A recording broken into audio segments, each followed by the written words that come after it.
Hello everybody, welcome back to another episode of Seeking Glory, the YouTube podcast style show where we answer the tough biblical questions. Well, this question is just a fun one.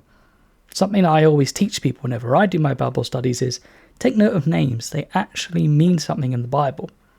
Today I'm going to show you two examples that demonstrate that the Bible has a hidden meaning if you know what names to string together.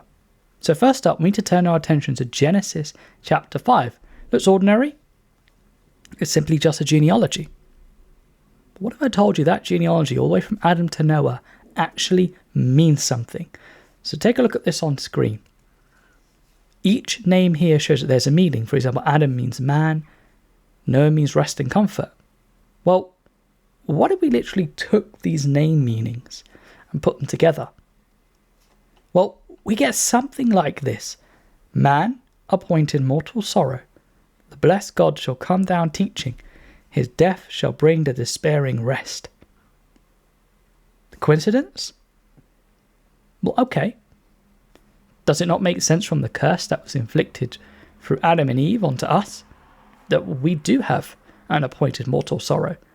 But is it not the case that the Messiah Jesus came down, God in flesh, and paid off our sin debt? This is far too great a coincidence. Alright, what about if I gave you another one?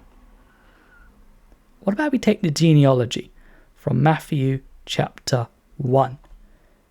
You need to look at some other verses here. You'll need to look at verse 12 to 16, after the Babylonian exile.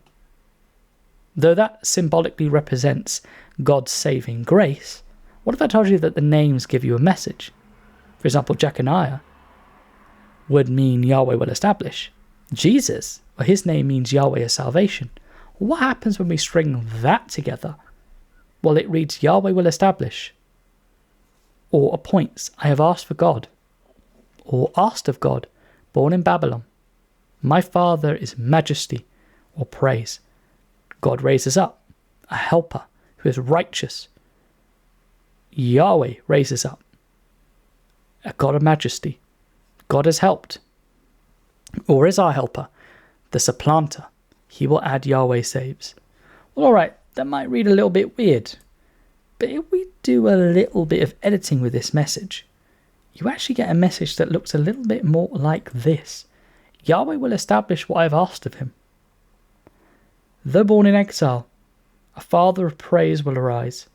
God will establish a righteous helper, one set apart by God who declares God is my praise. God has helped by sending a gift, the one who supplants, who adds to us, the beloved. Yahweh saves. Coincidence? No, I don't believe in coincidences in the Bible.